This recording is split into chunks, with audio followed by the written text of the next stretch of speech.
Good evening, hello and welcome. You're with the news today. This is your primetime destination news. Newsmakers talking points. The big talking point is coming from Samarkand, where Prime Minister Modi and the Chinese President Xi are set to go face to face for the first time since Galwan. We'll tell you more. Is it time to break the ice or stay cold to China? That's going to be our big talking point. Also, who's fixing Bengaluru's Commission Raj?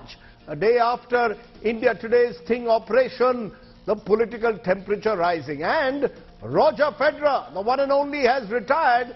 We'll have a special tribute to him being paid by Mahesh Bhupati. But all that and more. But first, the 9 headlines at 9 tonight. Prime Minister Modi set to attend the SCO meeting in Samarkand at the LAC, but no plans yet for a Modi-Xi or a Modi-Shahbaz Sharif meeting. Will the Prime Minister meet his Chinese and Pakistani counterparts?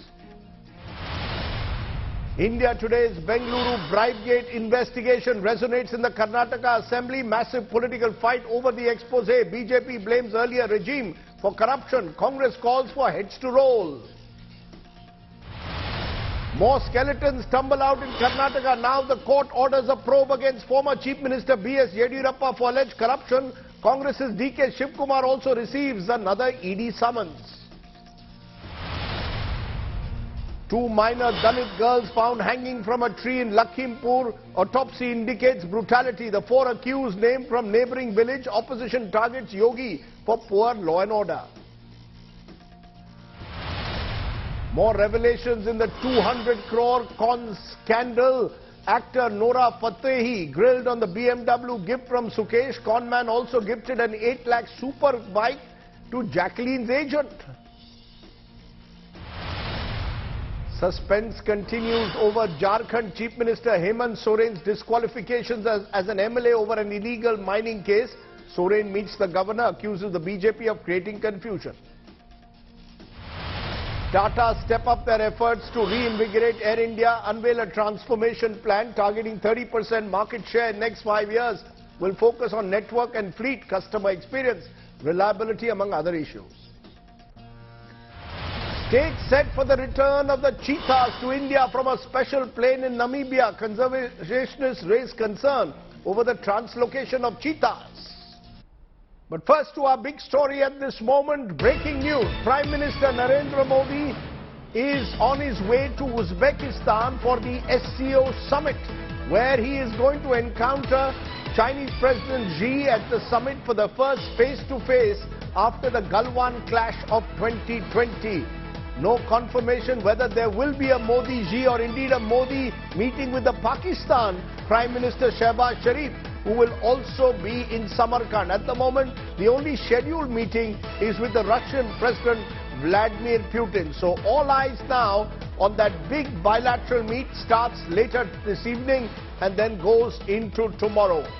Will the Indian Prime Minister meet his Chinese and Pakistani counterparts? That's the big story we are tracking at this moment. Our correspondent Geeta Mohan is there. She tells you what to expect.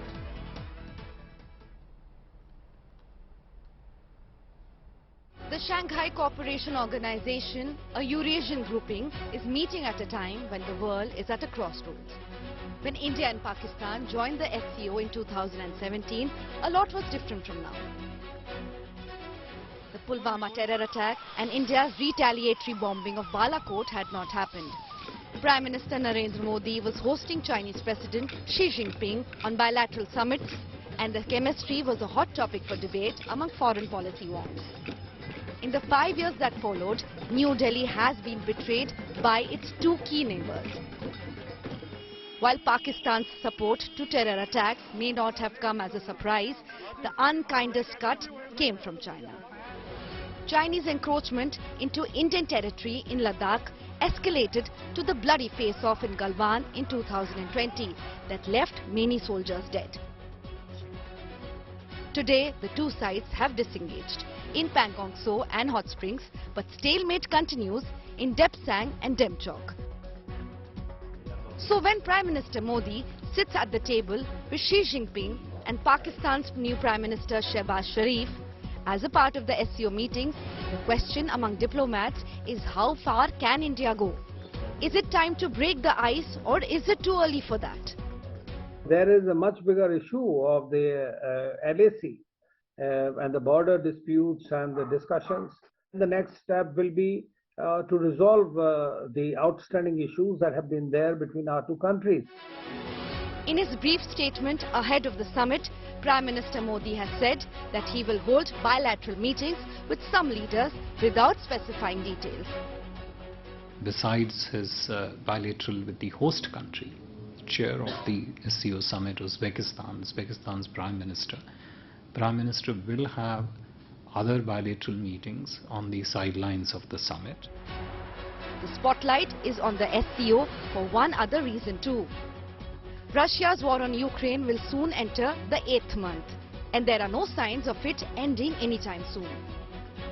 The grouping, with no members from the West, is viewed with suspicion by the advanced world, with India being the exception.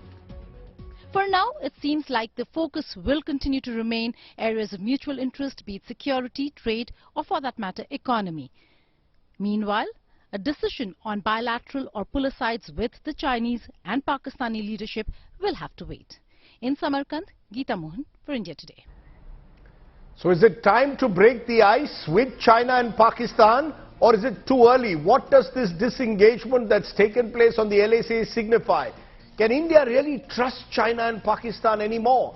Joining me now, four top voices. Kanwal Sibal, former Foreign Secretary, joins me. KC Singh, former Secretary at the Ministry of External Affairs. Brahma Chelani, leading strategic affairs expert, tracked China for years. G. Parthasarathi, former Indian High Commissioner to Pakistan. Let's start with China first. And I want to get each of you to give us your sense of whether the Prime Minister should be meeting the Chinese head in Samarkand. You, G. Parthasarathi, first. Do you believe that given the disengagement that's taken place in Ladakh, the time has come to maybe have a face-to-face direct meeting between the two leaders in Samarkand?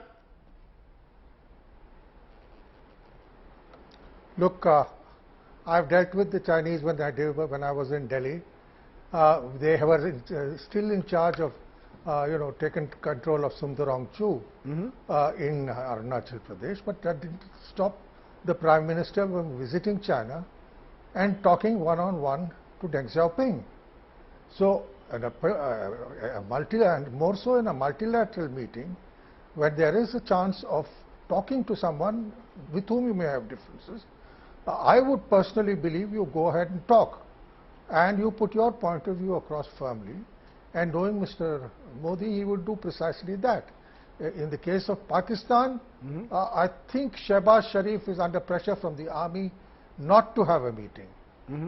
But my own reading of Shehbaz is that amongst all the Prime Ministers I've known in Pakistan, he was then Chief Minister, not Prime Minister.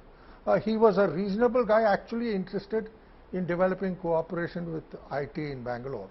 He's much better than his brother that way. So I think, of course, President Putin is an old friend. Right. So I think, as far as I am concerned, it would be good. We're not sort of asking for these meetings, we're suggesting it, and it's for them to determine. I want to also mention one thing, that in the case of Sundarongchu, as I said, they vacated 6 years after the visit of the Prime Minister. So the Chinese have a tendency to drag on, but that's a call the Prime Minister and his officials. Okay, we'll also play the shots of how things have changed, because remember a few years ago, Prime Minister Modi and President Xi were on a swing, a jula in Ahmedabad. Things have of course changed a lot since then. But Kanwal Sibal, what's your sense? Should the Prime Minister use this opportunity to send a message to China after what's happened in Galwan? Despite the disengagement that's taking place, there's been no real de-induction, no real de-escalation. Large numbers of troops remain in the area? Well, the manner in which you have phrased it would suggest that the responsibility for resuming some kind of a contact, engagement or dialogue rests on India. I think the opposite is the case. If the Chinese have some agenda in mind of de-escalation, and before they do that, they have reached out to us and outlined to us broadly what their thinking is, and think that when the two principals meet, if they meet, they can have a discussion and on that basis proceed forward. Now, we are not aware as to what may be happening behind the scenes, whether there has been any contact between the two sides along the lines that I've mentioned.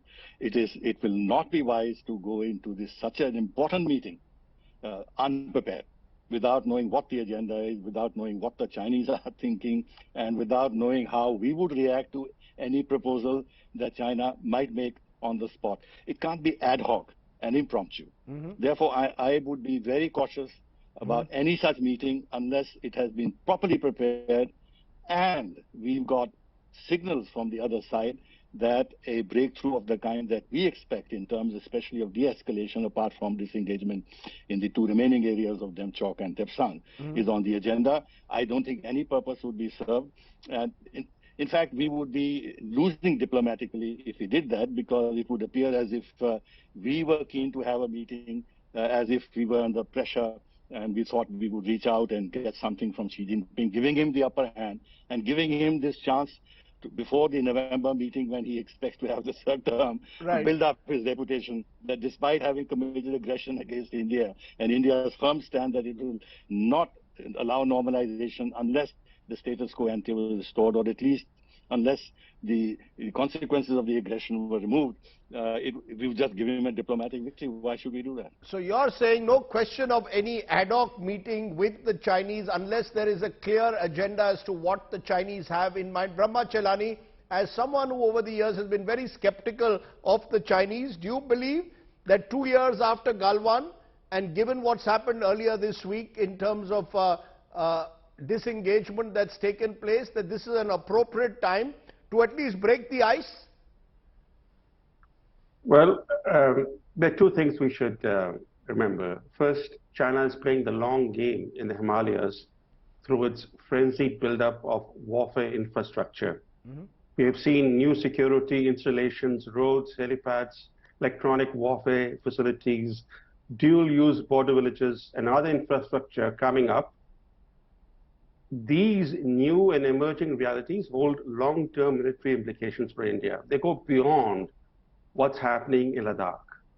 Second, which is even more important, China's strategy is to keep India engaged while it quietly contains India. Engagement with containment has been China's strategy much before Xi Jinping became president. So the hype in India over any meeting between the Indian Prime Minister and the Chinese leader plays directly into China's hands. Remember what happened to the Wuhan spirit and the so-called Chennai Connect? It only created self-delusions in India. It is also worth remembering that China is a very skilled negotiator. We are seeing the impact of such skilled negotiations in Ladakh.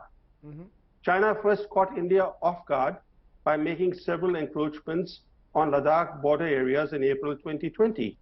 After that, China has skillfully used lengthy negotiations to take India round and round the mulberry bush and eventually compel India to accept realignment of the Ladakh frontier in 4 different areas. China so far has refused to discuss with India its biggest and deepest encroachments in Depsang and Demchok. But it has hoisted buffer zones in 4 other areas that it encroached upon. And these buffer zones have come up largely on land that India considers its own territory. And each buffer formalizes a changed territorial status quo to China's military advantage. No, but should we not send the message therefore to the Chinese, use this occasion to say that it will no longer be business as usual? I'm showing those pictures from a few years ago when Prime Minister Modi took President Xi to Ahmedabad and there was this bonhomie and the Ahmedabad spirit. Are you saying that until we get commitments on Depsang, on Demchok, we don't move ahead? Is that what you're saying, Professor Chelani? Well, first, it's already business as usual. In the 28 months since the Chinese encroachments occurred, despite their ongoing Chinese border aggression, we have allowed Chinese trade surplus with India to spiral to such an extent that last year it overtook India's total defense spending. In a way, India is rewarding China. Far from imposing any costs on China for its aggression, India is letting China have its cake and eat it too. Okay, those are strong words. KC Singh, your view, the first opportunity in a way since Galwan for the two sides to meet face to face. Should we be taking advantage of it or wait to see what the Chinese have to say before we even agree to any kind of direct communication between the two leaders? Rajdeep, we already know what the Chinese want to say, because after the so-called withdrawal from Gogra hot springs, their foreign ministry spokesman contextualized it. He said there's no question of status quo ante, because we haven't crossed the LAC, India has. And what complicates is that the Prime Minister right at the beginning said Chinese have not crossed the LAC. No, therefore I totally agree with Mr. Sibal and Ramchalani that first you have to make a determination whether China strategically is willing to live with the rising India. If they are not strategically willing to live with it, and they want to use the LAC to exert pressure on us every now and then to condition India's behavior, then obviously it's not going to work in a pull-aside meeting at a summit of 8 odd countries. If you want to have a serious engagement, summitry must be prepared for. You should know what the ground rules are. You should know what you're trying to achieve. Because when summitry fails at the highest level, there's no other level to go to. In fact, Henry Kissinger has said that very, very clearly. He said, you do not go to summitry until you have prepared the ground and you know what you're going to achieve through the meeting. Prime ministers and presidents don't meet to figure out what they cannot agree on. You know, that is embarrassing for both. We know what the Chinese want to. And Chinese have a habit of stepping back, slightly easing the pressure at the LAC when they want you to attend something like SCO. You see, for both, the focus is on Putin and Xi. The focus is on what they're going to do together. They're already there. They have met. Focus is not on India. Focus is not on what we're going to do with Chinese. Shake hands with him by all means. And you're at the summit. What you have to say, you can say it through your statement at the summit, directly or indirectly. Right. But summitry should be when you're ready for it and you know the Chinese are ready for it. You know, that's interesting because remember, we've had these summits, the Wuhan spirit, the Mahabalipuram spirit, the Ahmedabad spirit, but it's never really quite worked out. So it seems almost all of you seem to have a consensus. Do not trust the Chinese. Do not move a step forward at this moment. Let's look from there because the Chinese will be there. Putin is there. And importantly, so are the Pakistanis. G. Parthasati, your old friend, as you said, Shahbaz Sharif there, whom you said relatively is someone who is a sharp politician, perhaps even sharper than his brother Nawaz Sharif. Should India be reaching out to Pakistan at all at a moment like this, given the fact that Pakistan still really hasn't fully acted against the 2611 perpetrators and the terrorists? I don't regard all this as reaching out. Your officials make the preparations, they take the call and they tell you. Now it's the political judgment of the Prime Minister to make. I think, yes, with regard to Xi Jinping, there is a measure of uncertainty, but we've always had a measure of uncertainty with China. And the fact is that the talks have produced 50% of the results we wanted. So are we not going to say that we're not going to talk about the remaining 50%? So I'm not saying go and ask for a meeting. If there is a mutual agreement that there should be a meeting, you can't refuse a meeting with the Chinese Prime Minister or with any other head of government. So let us see what the preparations are. And if in the preparations we come to the conclusion that they are not going to yield, after all, they earlier on said they were going to yield nothing. No, but what about Shahbaz? No, what about Shahbaz Sharif? What about Shahbaz Sharif? In the north, I have my in the north. I'll be honest with you. I'll be honest with you. In the north, that area is located right across Pakistan-occupied Kashmir and leads to the Karakoram Pass. So it's a highly strategic matter. It will require a lot of discussion and perhaps some compromise which will be found out. But as I said, it is for the call for the Prime Ministers after they have taken into account what their advisors have said. Okay. Let me just take that feeling is that you come back from if you come back from Uzbekistan without meeting the Chinese Prime Minister, the world will think it's rather odd. The two biggest powers here, the most influential powers here, and the Chinese have now realized that we are no American stooge, and we run an independent foreign policy. There has been grudging acknowledgement of that in even rags like the Global Times. So, as I said, my view is let the officials work it out. If in their judgment nothing lost, fine. I mean, we are not, as I told you, we went in 1993, Okay, let me move on, sir. So I'm going to stop you for a moment. You mentioned we didn't get a result. Sure, you mentioned what happened earlier. I just need to get in more voices at this moment. Kamal Sibal, Vladimir Putin will be there. The Chinese have already met the Russians. The Pakistanis are expected to also meet Putin, and so that's the one confirmed bilateral that India also has. Given what's happened with Ukraine, do we raise our concerns or not at meetings like this? You've been in Russia in the past. Should we be raising concerns with the Russians, or will that in a way compromise our so-called neutrality that we've observed on the war? Well, indirectly, we have been raising our concerns, even in the recent virtual meeting which Prime Minister attended. He mentioned the need for a return to dialogue and diplomacy in the case of the Ukraine conflict. Ukraine was not on the agenda of the meeting, but in his prepared statement, Prime Minister mentioned that. And this has been his consistent message. And I think this is very wise, because he's letting President Putin know about India's larger concerns, because there is an overall international impact of a continuing conflict in Ukraine. And at the same time, he's covering his flanks vis-a-vis the United States and others to say that, look, if he's not condemning Putin, Russia, that's a different matter. But he is not stepping back from his responsibility as a responsible power to actually advocate a return to dialogue and diplomacy.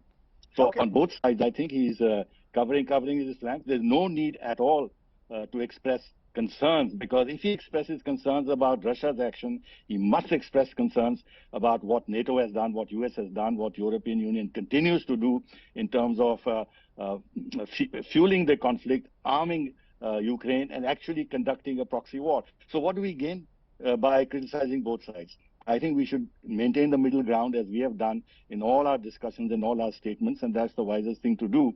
And actually doing this in the SCO would be doubly wrong. Doubly wrong if we were to say something which would appear as a veiled criticism of Russia or Putin. Okay. Brahma Chalani, China, many believe, is going to be our biggest challenge going ahead, dealing with the Chinese. But the Pakistanis are there, and the Sino-Pakistan axis seems to be as strong as ever. Does India at any stage look at the other countries at the SCO to seek greater support for India's position on our concerns on the border, both with Pakistan and with China? First, as an organization, the SCO hardly meshes with India's interests. It is increasingly dominated by China and includes India's other regional adversary, Pakistan, which has virtually become China's vassal state. In fact, if you recall, Rajdeep, China ensured that Pakistan joined the SCO along with India. That's right. So as to offset India's entry. China has similarly linked India's admission to the nuclear suppliers group with Pakistan's entry. For India, the SCO may hold some value, even if limited value, as part of India's multi-alignment strategy, especially balancing India's widely perceived tilt towards the West. So to show that India prizes its strategic independence, India's participation in SCO meetings may have some symbolic value, but the SCO offers India no strategic value. On the other hand, India's membership in the SCO enhances the importance of the SCO. It lends respectability to the SCO, which otherwise would be seen as a China-Russia enterprise involving autocracies. India is the only established democracy in the SCO. Without India, the SCO would be portrayed as a club of autocracies. But to answer your question on Pakistan, this would be an odd time for India to renew its relationship with Pakistan, given the fact that the US at present is renewing its coddling of Pakistan. The US is now beginning to rearm Pakistan, as the latest F-16 deal shows. Modernizing Pakistan's F-16s will mean arming Pakistan against India. You know, making the F-16s more combat-worthy and deadly against India, blunting India's Rafale advantage. And also, let's not forget that in recent days, the Americans have helped Pakistan to secure a very large IMF bailout of $1.17 billion. And the Americans are also pushing to drop Pakistan from the Financial Action Task Force's so-called grey list. The Financial Action Task Force is going to meet next month at a plenary session. So here we are seeing the mollycoddling of Pakistan. The Pakistanis have not snapped their nexus with state-nurtured terrorist groups. Right. If at this time Modi were to reach out to Pakistan, that would really be an inopportune diplomatic overture on India's part. I take all your points. Final word to you, K.C. Singh. Therefore, given the limitations, and I think it was very well put just now by Professor Chelani, this gathering at the SCO, India standing out in a way as a democracy surrounded by autocracies, what really can one hope for from a meeting at the highest level that the Prime Minister is having in a multilateral forum, Albert? Does it can you see any forward movement at all? Look, firstly, coming to SCO, Rajdeep, it was created 3 months before 9/11. So therefore, its focus was always Afghanistan, terrorism, drugs from Afghanistan. They create RATs, an organization to share intelligence, etc. But the Chinese have slowly, with their Belt and Road Initiative, pushed it in the direction of trade and commercial connections, common market, etc. Now, people waiting in the wings are Saudi Arabia, Egypt. Now, it's become larger and larger. So what the Chinese are doing is really enlarging their footprint. And creating a counter group to what the Americans are doing. Now, in this, the advantage in being in such a group is that you control the agenda of that group to see that it doesn't become an anti-West forum, which then starts, positing itself against your other friends in the West. Are you able to succeed at that? Now, if you're not, then there is the peril of balancing between two groups, where the Americans will feel that you're pandering to the Russians and the Chinese, and the Russians and Chinese will think you're still an American stooge. So balancing is not always easy, because this is the problem with this, because the majority will be with China, Laos and Cambodia, countries like this, which they want to bring in. It's the Chinese. The Russians have got weakened after Ukraine, and particularly the recent setback in the Kharkiv area. Right. So Putin has come there really as a supplicant. And that is why their meeting is very interesting, what is going around on the net, where he is openly saying that I understand the difficulties that you, President Xi, are having with our Ukraine policy. Are they simply doing this to convince the West that they are not together? Because they are being watched very closely to see whether Chinese are willing to give military help to Putin, or it's going to be just an energy-based relationship. So it's a turning point for the organization, and we need to be there, and we should not be distracted by bilaterals. Okay. The focus, therefore, in a way, needs to be on what China really does next. They will be the centerpiece. Everyone will be watching the Chinese at the SCO very, very closely. I appreciate 4 fine minds joining us and giving our viewers a sense as to why this meet, where the Prime Minister has just landed in Samarkand, is an important multilateral forum. We're getting pictures at the moment of Prime Minister Modi, who's just landed in Samarkand. Thank you very much to all my guests for joining me. Let's move from there to the other big story that today took place. 2 Dalit teenage girls who were found hanging from a tree in Uttar Pradesh's Lakhimpur yesterday were raped and murdered. The autopsy report has confirmed. The bodies of both the girls have been handed over to the family, and the Uttar Pradesh government has assured swift action. The opposition is saying it's a sign of declining law and order, even as those from a neighboring village who did this act have been all arrested. Take a look. Terrifying, spine-chilling, sinister, yet visuals you cannot look away from. Bodies of two young Dalit girls, one 15-year-old, the other 17, hanging from a tree in Lakhimpur Kheri, allegedly kidnapped, raped, strangulated and hanged from a tree.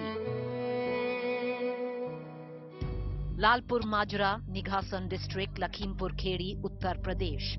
A village stunned into silence after a crime which will forever burn a hole through their conscience.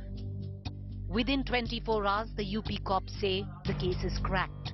6 have been arrested. Junaid, Sohail, Arif, Hafizur Rahman, Karimuddin and Chotu. As per the cops' theory, Chotu's role was most menacing.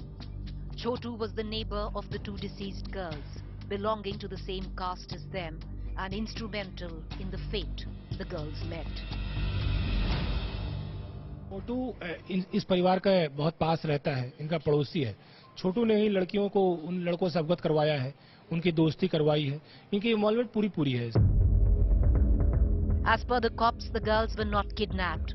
They went with the 6 accused of their own volition, but the family contests it, insisting both the girls were forcibly taken.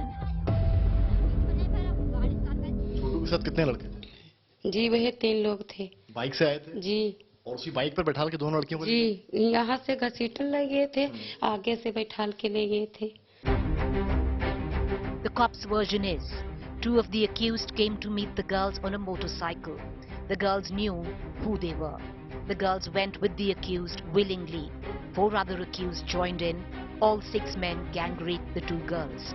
When the girls insisted on marriage, they were killed and hanged from a tree. What has been cut short in the most heinous way are the lives and dreams of a 15-year and a 17-year-old child. Where these morphed young faces will only but add to hard cold statistics on crime against women. Bureau Report, India Today. And that hard statistic, as per a National Crime Records Bureau report in 2019, was that a woman is raped every 16 minutes in this country. Unacceptable, needs the strongest punishment possible. No question of remission to the rapists. Now, a day after India Today's investigation exposed the nexus between contractors, politicians and civic officials in Bengaluru, a political showdown has erupted. The opposition in the assembly is trying to corner the Bomai government over the alleged commission Raj in the state. Take a look at what happened.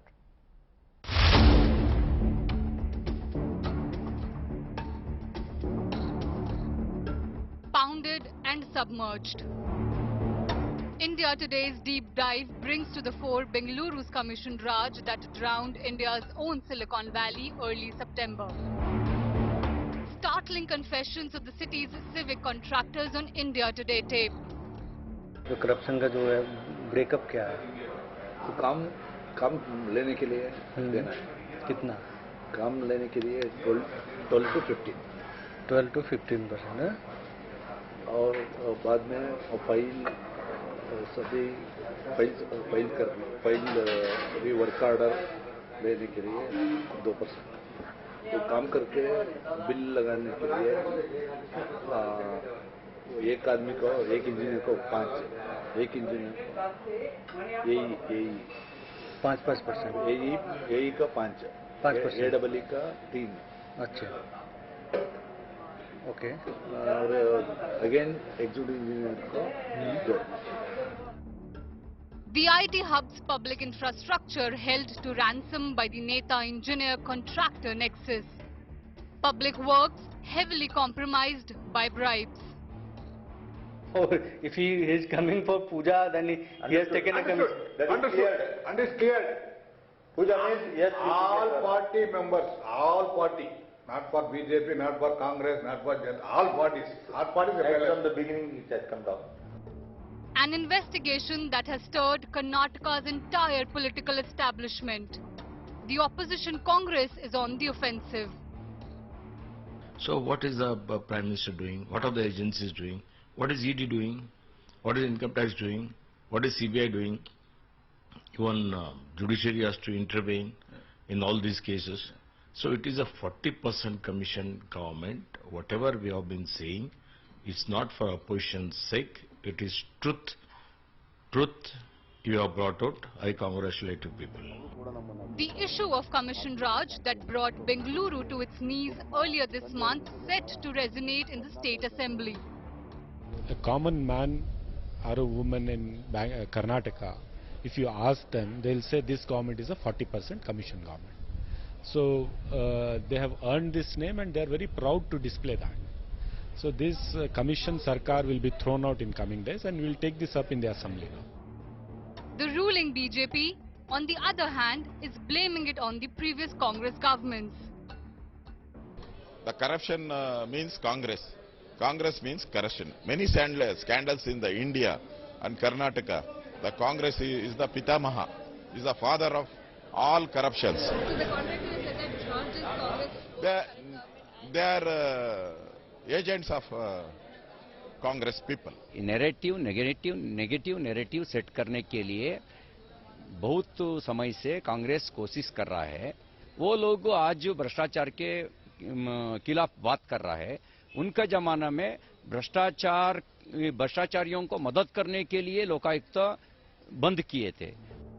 India Today's investigation makes it hard for Karnataka's political class to brush the notorious Commission Raj under the carpet anymore. Power held to account for Bengaluru's mess. Bureau Report, India Today. Now, a day after India Today exposed that nexus between politicians and contractors, there's been another controversy in Karnataka itself because a special court ordered a Lokayuk probe against former Karnataka Chief Minister B.S. Yediyurappa in a housing project scam. Allegations have been made that Yediyurappa's family members allegedly received 12.5 crore bribe from a construction firm to release funds from departments and to speed up the file clearance. Yediyurappa's son B.Y. Vijendra, his grandson Shashidhar and his son-in-law Sanjay Shri are also accused in the case, apart from the former chief minister. So, are the skeletons really tumbling out of the cupboard in Karnataka? Will this contractor Neta nexus ever be busted? Or is corruption simply too deep-rooted in some states to be cleansed? And how is this Commission Raj going to end? This is a continuing focus here on the news today. Mohandas Pai, Bangalorean investor, man with always strong thoughts, joining me. Abraham TJ is an anti-corruption activist who's taken this case of Yediyurappa up to the Lokayukta. But first to you, Mohandas Pai, do you believe as a result of this constant media pressure in a way on the Commission Raj, will anything change now? Well, Rajdeep, I'm positive that things will improve and change because the new Chief Minister is a clean person and is doing many reforms to improve matters. And the elections are coming now, so people are not going to forget. And Prime Minister Modi is watching from Delhi. He has cleaned up Delhi, and he would not like to be, having a tainted government in Karnataka. That's our fond hope. Let us wait to see. So it's a fond hope, but the fact is, somebody called it Ali Baba and Charlie's Chore, in the sense 40% commission. The commission Raj has not broken down. Karnataka seems to continue to have the Commission Raj. You have faith in Mr. Bomai and Mr. Modi, but on the ground, nothing seems to change. Rajdeep, this has been going on for 15, 20 years. We have seen it happen in the previous government. We saw it happen in this government. Nothing operates. The whole of South India is happening in a big way because these are all rich states. See, Rajdeep, we have a problem in this country. First is the South are rich states and rich for the pickings. Everybody is making money. It's been going on but increasing year by year. Second, very importantly, we have a broken justice system where none of these people, if caught, are ever brought to trial and put behind bars. It takes 15, 20 years. Now, activists will come and, agitate and show evidence. When is it going to court? Who is going to be sacked? Third, the officials are never sacked from office. Where are the officials who have been sacked? They'll be suspended. After 6 months, they'll come back. Same people will come back. So we need a massive cleanup, Rajdeep. It has come to such levels that today government is paying reportedly for work that has never done. Like the contractor said, they don't go and inspect the work. That means has the work happened? It is contractors that paid 40%. You think they ever done any work on the ground? Fake bills are done. Money is siphoned off. No inspection is done. Shoddy work is done, if at all. This is a continuing tragedy, Rajdeep. That's why what you have done is fantastic. You have exposed all of them. I wish you do much more with all activists so that people know the truth. We will continue to do this across. In fact, we plan to do this across metros because what is happening in Bengaluru is not unusual. It's happening across our cities. But Abraham TJ, you're the person who's taken this case against Yediyurappa and his family to court when an FIR has been ordered now and the Lok Ayukta is being ordered to probe it. Do you believe that the evidence is watertight? That here is Mr. Yediyurappa, only recently has been inducted into the BJP's parliamentary board. And now the Lok Ayukt is investigating him. Do you believe that Yediyurappa's family took these large bribes? You're on mute, sir. You're on mute. You're on mute, sir. You're on mute. Mr. Abraham, you need to Sorry. Yes. Sorry. Mr. Rajdeep, there are three parts of this complaint. One is 12 crores being demanded by the son of the former chief minister. Yes. The second one is 12.5 crores being received. And we have provided substantial evidence which requires a little amount of investigation by the police to file a report. What is the main evidence you have? See, the first one is 12 crores is a conversation of the former chief minister's son regarding 12 crore that has to be paid by the contractor to continue with his work. Right. Why does he have to pay to continue with his work if he is awarded? I'll take about 30 seconds for this. The estimate for the project was 567 crores. What did this contractor quote? He quotes 675 crores, that is 108 crores more than the estimate which is prepared by the department, engineers, qualified people, paid by us, and yet 108 crores additional quote and he gets the contract. Now for him to continue with this profit, they need to get a piece of the share. So the 12 crores is demanded. That demand conversation is already produced before the investigating officers and the court. The second part is we have confirmation of the transaction or the demand and the receipt conversations on the WhatsApp which has been provided. Now what they'll have to do is corroborate the investigating officers. But the third one is interesting.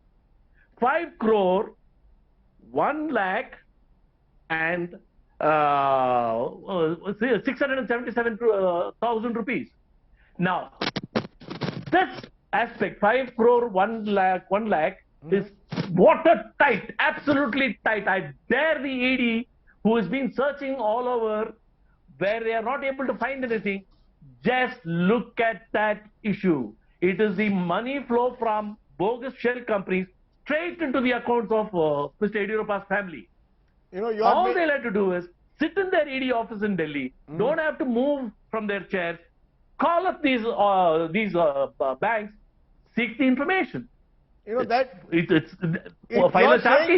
saying this. Will the ED do that? Okay, that is the question. You say, Mr. Mohandas Pai, that you believe, you have faith that the Bomai government, the Modi government will act. And as is being suggested here, this is a watertight case. According to Mr. Abraham, the trail is known. The ED, which is acting in all the opposition ruled states, needs to act here. You see, Mr. Yediyurappa has just been elevated to the BJP parliamentary board. If you read, where does your faith then stem from if Mr. Yediyurappa is allowed to get away?